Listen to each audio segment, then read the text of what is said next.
जय हिंद, जय भारत। आप देख रहे हैं अजय भारत मीडिया, जहां हम उठाते हैं जनता की आवाज़। आज हम आपको लेकर के आए हैं देवीलाल कॉलोनी गुरुग्राम में लिटिल एंजल पब्लिक स्कूल के वार्षिक पुरस्कार वितरण समारोह, जो कि तीसरा वार्षिक पुरस्कार वितरण समारोह था। यह इस कार्यक्रम के मुख्य अतिथि रही 2018 मिसेज इंडिया पूजा यादव और भाई नरेश कटारिया, जो कि RWA प्रधान है सेक्टर 9 के। इनके साथ ही अन्य गणमान्य व्यक्तियों में मुकेश सिंगला और कई अन्य गणमान्य व्यक्तियों ने इस कार्यक्रम में हिस्सा लिया। आपको बताना चाहेंगे कि यह अपनी तरह का एक पहला स्कूल है जहां पर कि गरीब बच्चों को निःशुल्क शिक्षा दी जाती है। और आपको जानकारी देना चाहेंगे कि इस स्कूल के चेयरमैन टिंकू वर्मा, जो कि पेशे से समाज सेवक है और समाज सेवा के दम पर उन्होंने गुरुग्राम में अपना नाम किया हुआ है। आपको बताना चाहेंगे इस स्कूल में बच्चों को शिक्षा के साथ ही कई अन्य तरह की एक्टिविटी भी सिखाई जाती है। और आपको जानकर खुशी होगी कि बच्चों में इतना उत्साह था कि जो भी उन्होंने एक्ट किया, आप देखेंगे तो उनके एक्ट की सराहना किए बिना नहीं रहेंगे। इस खबर को ज़्यादा से ज़्यादा शेयर करें, लाइक करें, कमेंट्स करें। धन्यवाद। जय हिंद, जय भारत। आज इस कार्यक्रम में आके मुझे सच में बहुत अच्छा लग रहा है। और सबसे अच्छी बात तो ये है कि हम जब बड़े होते हैं तो हम वक्त के साथ कुछ चीज़ें भूल जाते हैं। जैसे मैं भी जब बड़ी हुई तो मैं वक्त के साथ अपना स्कूल टाइम, अपनी सारी चीज़ें वक्त के साथ इंसान भूल जाता है, इतना बिजी हो जाता है। तो आज इन बच्चों को परफॉर्म करके देख के मुझे अपने दिन याद आ गए जब मैं स्कूल में थी। तो मैं भी अलग अलग चीज़ों में भाग लेती थी, अलग अलग एक्टिविटीज़ में, प्रतियोगिताओं में भाग लेती थी। कभी डांस करती थी, कभी स्किट होता था, कभी सिंगिंग करती थी। और मुझे नहीं पता था कि उन सब चीज़ों के बाद, उन सब चीज़ों को करने के बाद मुझे इतनी बड़ी बुलंदी हासिल हो जाएगी। सिर्फ पढ़ाई करना ही एक महान बनना नहीं होता है, साथ में जब हम अपना टैलेंट साथ लेकर आगे चलते हैं तभी हमें पता लगता है कि हमारे अंदर क्या टैलेंट है, क्या खूबी छुपी है। तो आज इन बच्चों का इतना प्यारा कार्यक्रम देखकर मेरी आंखें नम हो गई और मुझे बहुत अच्छा लगा और अपने दिन याद आ गए। तो मैं चाहती हूँ कि मेरा बचपन वापस से आ जाए, जो कि नहीं हो सकता, लेकिन हाँ, मैं आशा करती हूँ कि इन बच्चों का भविष्य बहुत अच्छा हो, उज्जवल हो। हम कुछ पेरेंट्स हैं जो बच्चों को एकेडमिक पर ही जोर देते हैं, तो उन्हें क्या संदेश देना चाहेंगे? देखो, कुछ पेरेंट्स हैं जो सिर्फ अपने बच्चों को ये सोचते हैं कि हमारे बच्चे सिर्फ पढ़ें, अच्छे मार्क्स लाएं। उन पेरेंट्स को मैं ये बोलना चाहती हूँ कि केवल पढ़ाई करना ही बच्चों के लिए ज़रूरी नहीं है। जब तक बच्चे अन्य गतिविधियों में भाग नहीं लेंगे तब तक बच्चों का पूरा पोषण नहीं होगा। उन्हें पता कैसे चलेगा कि उनके अंदर क्या खूबी छुपी है। आप किसी को भी उठाकर देख लीजिए, जो भी आज महान व्यक्ति है वो पढ़ा लिखा तो है, लेकिन पढ़ा लिखा होने के साथ उसमें कोई खूबी भी है। और वो खूबी कैसे है, वो बचपन से ही जब हम अपने टैलेंट को निखारते हैं, निहारते हैं, तब हमें पता लगता है। तो मैं उन पेरेंट्स को यही बोलना चाहूँगी कि आप लोग प्लीज़ बच्चों को मत रोको, बल्कि उन्हें मोटिवेट करो, उन्हें जागरूक करो, उन्हें प्रोत्साहित करो कि जाओ और आप लोग भाग लो, कभी नृत्य में भाग लो, स्पोर्ट्स में भाग लो, हर चीज़ में, प्रतियोगिता में भाग लो। और उन्हें ये भी बताएं कि यदि आप सफल नहीं होते हो, यदि आप फर्स्ट, सेकंड या थर्ड की पोजीशन पे नहीं आते हो, तो निराश होने की कोई बात नहीं है, क्योंकि प्रतियोगिता में भाग लेना ही सबसे बड़ा अचीवमेंट होता है, सबसे बड़ा कर्तव्य होता है। उनकी डायरेक्टर हैं, क्या कहना चाहेंगे इस कार्यक्रम के बारे में और बच्चों को आने वाले समय में जो परीक्षा है उससे तनाव से बचने का क्या संदेश आप देना चाहेंगे? देखो, जो आज हमने ये फंक्शन कराया है, ये हम चाह रहे हैं कि देखो, अब नेक्स्ट मंथ हमारा एग्ज़ाम है।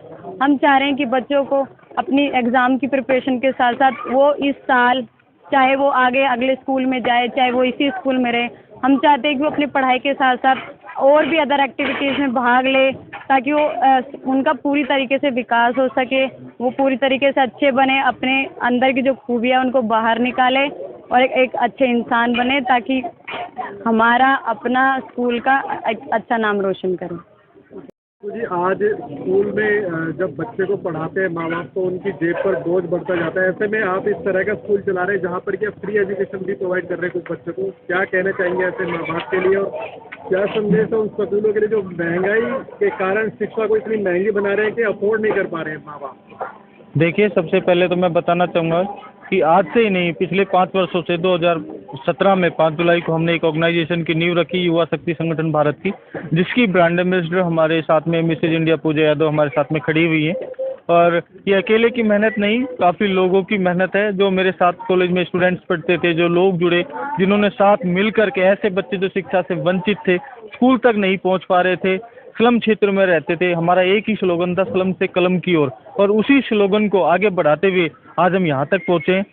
जगह जगह पे हमने कम्युनिटी सेंटर सेक्टर 9 में हमने बच्चों को पढ़ाना शुरू किया। वहाँ हमने लगभग 500 से 700 बच्चों को स्कूल से जोड़ने का काम किया।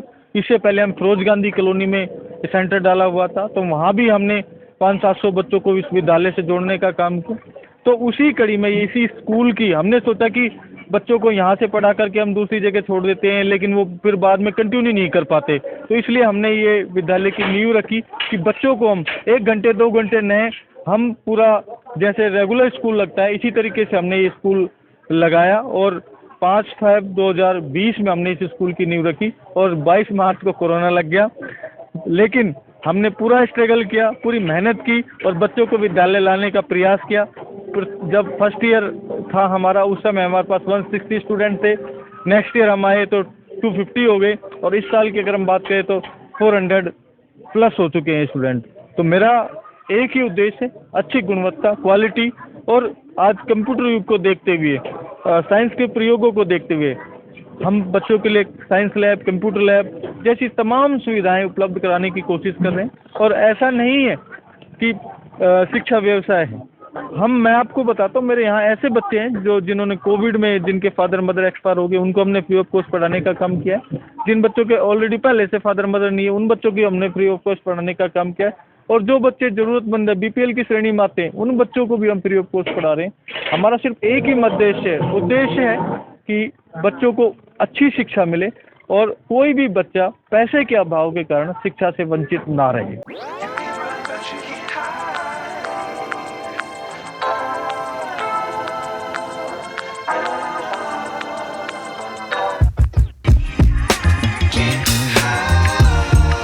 यार बिहार है, जो भी गोरी बोले हम सब करने को तैयार हैं। होठ से होठ मिला के करती सीधा दिल पे वार है। तेरे साथ मैं रानी होली खेलूंगा। ममता के आंचल में पला उंगली का, ममता के आंचल में पला। तेरा एहसान चुकाया है, याद है ना अपना एहसान जो बचपन में तुमने मुझ पर किया था। ताने सुना कर जीते जी मार डाला था मुझको। अब बोल, और किस को मारेगा? आनंदी बेटी, मुझे माफ कर दे मेरी बच्ची, मैं तेरा गुनहगार हूँ। बापू, आपने ही तो बोला था किताबें सिर्फ बेटों के हाथ में अच्छी लगती है, बेटियों के हाथ में तो सिर्फ मेहंदी। बेटों और बेटियों में फर्क करना तो आंखों में फर्क करने समान है। एक का पढ़ना और दूसरे का ना पढ़ना सामाजिक अंधकार है बापू, सामाजिक अंधकार। उपकार मांगता हूँ मैं तुझ जैसी बेटी का, जिसने सारी उम्र मुझसे कुछ ना मांगा तो सिर्फ बराबरी का दर्जा। वरना सच तो यह है कि मैं तेरी माफी के लायक भी ना हूँ। मुझे बाप तेरी बराबरी कर सके उसके मैं लायक भी ना हूँ मेरी बेटी, लायक भी ना हूँ। अपने बापू को क्या माफ नहीं करोगी आनंदी? माफ कर दो आनंदी, माफ कर दो। सुबह का भूला यदि शाम को घर लौट आए तो उसे भूला नहीं कहते। बापू। तो इस प्रकार आनंदीबाई जोशी ने अपनी मेहनत और अटूट इरादे से न केवल भारत की पहली महिला डॉक्टर बनी, बल्कि आगे चल के उन लड़कियों के लिए सुनहरा रास्ता दिखा गई जो जीवन में कुछ करना चाहती थी।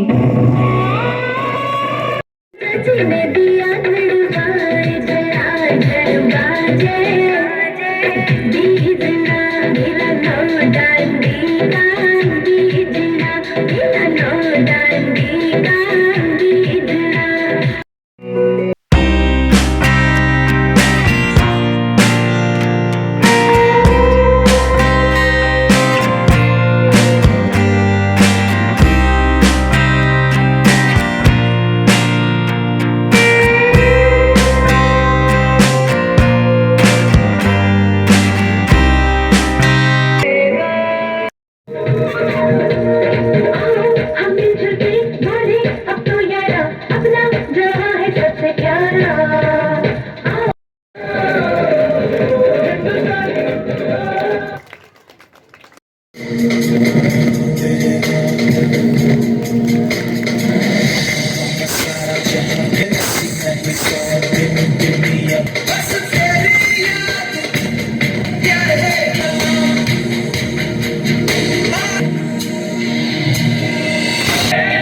तालियां जोरदार बच्चों के लिए, जोरदार तालियां बच्चों के लिए, बहुत ही सुंदर।